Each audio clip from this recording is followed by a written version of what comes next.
বেহাল পুর পরিষেবা, এবার পুরমন্ত্রীর কাছে বাঁশবেড়িয়া পুরসভার চেয়ারম্যান।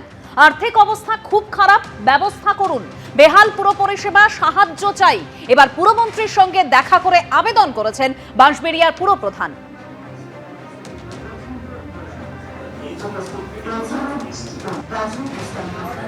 মন্ত্রীর সঙ্গে দেখা করতে এসেছেন, দাবি কি? প্রথম কথা না, ওনার সঙ্গে আজকে প্রথম উনি যেহেতু নবউন্নয়নের মন্ত্রী হয়েছেন, ওনার সঙ্গে অ্যাজ এ চেয়ারম্যান বাঁশবেড়িয়া পৌরসভার আমি এসেছি, ওনার সঙ্গে সৌজন্য সাক্ষাৎকার করতে এসেছি এবং কিছু দাবি দাওয়া নিয়েও এসেছি। এই কারণে যে আমাদের আর্থিক অবস্থা, পৌরসভার আর্থিক অবস্থা অত্যন্ত খারাপ, একদম দেয়ালে পিঠ ঠেকে গেছে আমাদের। যে কারণে আমার আশা যাতে কিছু আর্থিক সাহায্য আমরা পেতে পারি, কারণ আমাদের ওখানে কোনো কলকারখানা নেই। একটাই কলকারখানা আমাদের পৌরসভার এলাকার মধ্যে পড়ে, ডানলপ, সেটা দীর্ঘদিন ধরে অচল অবস্থা হয়ে গিয়ে বন্ধ হয়ে গেছে। ওটা খুলবে বলে কোনো আশা নেই। ওখান থেকে আমরা প্রায় 11 লক্ষ টাকা কোয়ার্টারলি ট্যাক্স, 11 কোটি ট্যাক্স আমাদের ডিউ আছে। কন্ট্রাক্টরদের যে বিল আছে সেই বিল তো এখন ছাড়াও কি সমস্যা হয়েছে? কন্ট্রাক্টর বিল টাকা নেই বলে ছাড়তে পারছি না, ওরা এখন কাজ বন্ধ করে দিয়েছে। পথশ্রী কন্ট্রাক্টররা কাজ বন্ধ করে দিচ্ছে, ওরা বিল পাচ্ছে না, টাকা পয়সা দিতে পারছে না বলে ওরাও কাজ বন্ধ করে দিয়েছে। এবার মানে ফান্ডে কিছু টাকা নেই, যে মানে একদম মানে অবস্থা, মানে কি বলবো, কি পুরো পরিষেবা ক্ষতিগ্রস্ত হচ্ছে? সব রকম পৌরসভা ক্ষতিগ্রস্ত হচ্ছে। আপনারা এসছেন যে আপনাদের পুরসভার আর্থিক সেই অর্থে সঙ্গতি নেই, সেই কারণে যদি মিউনিসিপ্যাল অ্যাফেয়ার্স টাকা দেয় তাহলে পুরো পরিষেবা চালাতে সুবিধা। অবশ্যই আমি খুবই আসলেই চলে, সব রকমই মেশানো আছে। আপনাদের দলের লোকেরা দুর্নীতি করেছিল বলছে? না, দুর্নীতি করেছিল বলবো না, হয়তো ঠিক টাইমে যেগুলো করার কথা সেগুলো ঠিক টাইমে হয়নি, এই আর কি। তো আমরা একটা এনকোয়ারি করবো, আমরা অডিট করাবো, সেখান থেকে পরিষ্কার হবে কী আছে না আছে। কাঁথি পুরসভা নিয়ে ঠিক কি বললেন পুরমন্ত্রী অগ্নিমিত্রা পাল, দেখুন।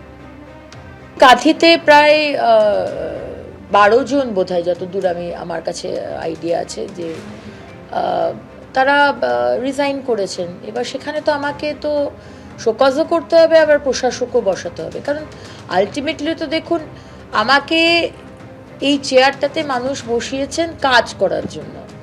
সেখানে কাঁথির পুরসভার, হাওড়ার, দুর্গাপুর, এরকম প্রায় 9-10টা পুরসভার লোকে পাচ্ছে না, কোনো পরিষেবাই পাচ্ছে না। ময়লা স্তূপ হয়ে পড়ে রয়েছে রাস্তার পাশে।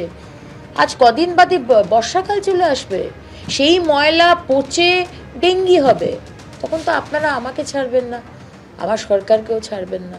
আর এদিকে ভোটে হারের পরে প্রাক্তন বিধায়কের বিরুদ্ধে তৃণমূলেই ক্ষোভের পাহাড়।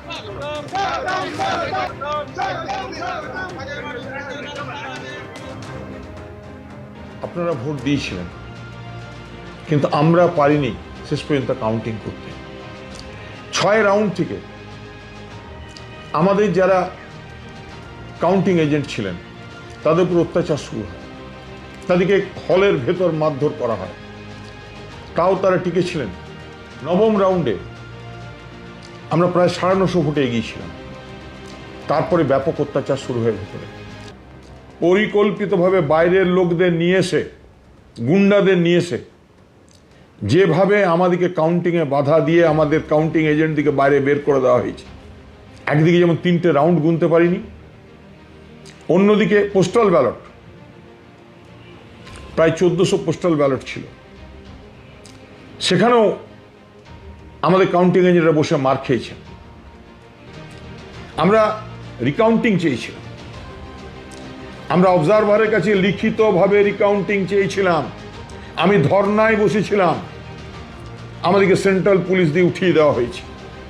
নরেন্দ্র চক্রবর্তী যে বিবৃতি দিচ্ছেন যে আজকে 275 পাণ্ডবস্ব বিধানসভায় দেখি কাউন্টিংয়ে কারচুপি হয়েছে, আমি একটা কথা পরিষ্কার বলতে পারি, সেখানে কেন্দ্রীয় বাহিনী ছিল, রাজ্য পুলিশ ছিল, আমি পরিষ্কার ভাষায় বলতে পারি কোনো কারচুপি হয়নি।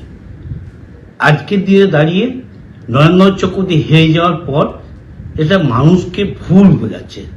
আমি মাননীয় নরেন্দ্র চক্রবর্তীকে বলতে চাই যে আজকের দিনে যারা তৃণমূল করার জন্য, যারা ঘর ছাড়া, যারা অ্যারেস্ট হচ্ছে, তাদের পাশে আপনি থাকছেন না কেন? এবিপি আনন্দ, এগিয়ে থাকে, এগিয়ে রাখে।